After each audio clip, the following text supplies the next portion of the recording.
सासंगत जी प्यार से कहना, धन निरंकार जी। सासंगत जी आप जी के चरणों में बहुत ही सुंदर विचार। आशा है प्रवान करे और ध्यान से सुने। सासंगत जी, घर बदल जाए या समय बदल जाए कोई गम नहीं, लेकिन सबसे ज़्यादा दुख तब होता है जब कोई अपना बदल जाता है। सासंगत जी, सतगुरु माता सुदीक्षा जी के अनमोल वचन। असल जीवन ब्रह्मज्ञान लेने के बाद ही शुरू होता है। हर कोई परोपकारी जीवन जीता चला जाए, अपने आप का सुधार करता चला जाए, परोपकारी बनता चला जाए, वरदानी रूप बनता चला जाए। सासंगत जी, समदृष्टि की बाटे मिठाई तो फिर रोज़ दिवाली है। जग हो एक परिवार की न्याई तो फिर हर रोज़ दिवाली है। झूठ पर मन की विजय हो तो फिर हर रोज़ दिवाली है। कहे हर देव सत्य की हो जय तो फिर हर रोज़ दिवाली है। सासंगत जी, हारने न देना मेरे प्रभु, कठिन इम्तहान है।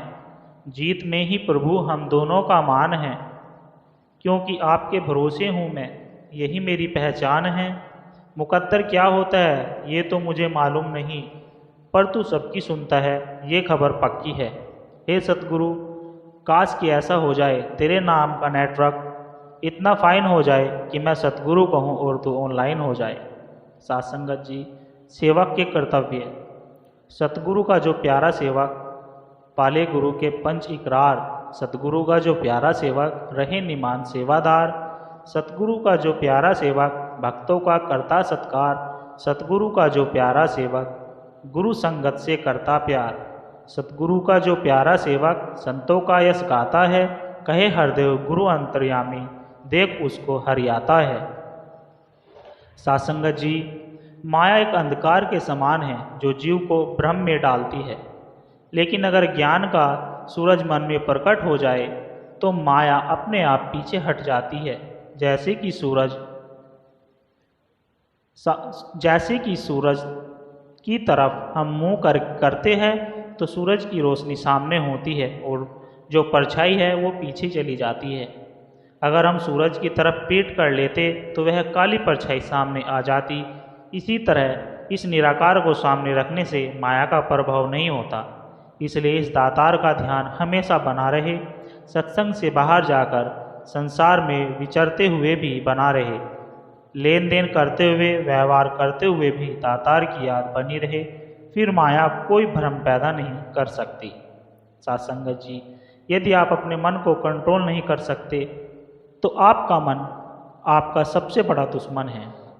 यहाँ पर कबीरदास जी कहते हैं, तिनका कभुआ न निदाए जो पाँव तले होए, कभू उड़ आँखों पड़े पीर घनेरी होए। सासंगत जी, कबीरदास जी कहते हैं कि तिनके को पाँव के नीचे देखकर उसकी निंदा मत करिए, क्योंकि अगर हवा से उड़ के तिनका आँख में चला जाए तो बहुत दर्द करता है। वैसे ही किसी कमज़ोर या गरीब व्यक्ति की निंदा नहीं करनी चाहिए। लूट सके तो लूट ले हरि नाम की लूट, अंत समय पछताएगा जब प्राण जाएंगे छूट। कबीरदास जी कहते हैं कि ये संसार ज्ञान से भरा पड़ा है। हर जगह राम बसे है, अभी समय है राम की भक्ति करो, नहीं तो जब अंत समय आएगा तो पछताना पड़ेगा। कागा का को धन हारे, कोयल का को दे, मीठे वचन सुना के जग अपना कर ले। सासंगत जी, कबीरदास जी कहते हैं कि कौवा किसी का धन नहीं चुराता, लेकिन फिर भी कौवा लोगों को पसंद नहीं होता। वहीं कोयल किसी को धन नहीं देती, लेकिन सबको अच्छी लगती है। ये फ़र्क है बोली का। कोयल मीठी बोली बोलती है और सबके मन को हर लेती है। सासंगत जी, आदमी घबरा बहुत जल्दी जाता है। अंगसंग निरंकार सतगुरु है, घबराने की कोई ज़रूरत नहीं है, बस देरी है प्रभु को याद करने की। हर मुश्किल का हल सतगुरु है। सासंगत जी, कंप्यूटर के कीबोर्ड की तरह ही हमारे कर्मों की कीबोर्ड होता है। जैसे बटन प्रेस करोगे तो टाइप करते हैं, लिखते हैं, वैसा ही परिणाम मिलता है। अच्छे कर्म टाइप करें, शुभ नेक कर्म करें, फिर अच्छा रिजल्ट आएगा। ना मेरी कोई शख्सियत है, ना मेरी कोई औकात है, जो भी है वो रहमत है मेरे सतगुरु की और सिर पर उन्हीं का हाथ है। सत्संगत जी, ये संसार तो माटी का है। आपको ज्ञान पाने की कोशिश करनी चाहिए, नहीं तो मृत्यु के बाद जीवन और फिर जीवन के बाद मृत्यु, यही कर्म चलता रहेगा। सत्संगत जी, एक बार की बात है, एक करोड़पति बहुत अड़चन में था। करोड़ों का घाटा लगा था और सारी जीवन की मेहनत डूबने के करीब थी। नौका डगमगा रही थी। कभी मंदिर नहीं गया था, कभी प्रार्थना भी नहीं की थी। फुर्सत ही नहीं मिली थी पूजा के लिए। उसने पुजारी रख छेड़े थे, कई मंदिर भी बनवाए थे जहां वे उनके नाम से नियमित पूजा करते थे। लेकिन आज इस दुख की घड़ी में कांपते हाथों वह भी मंदिर गया। सुबह जल्दी गया ताकि परमात्मा से पहली मुलाकात, उसकी ही पहली प्रार्थना वह कर सके। कोई दूसरा पहले ही मांग कर परमात्मा का मन खराब न कर चुका हो। बोहनी की आदत तो होती है, कमबख्त यह भी नहीं छूटी।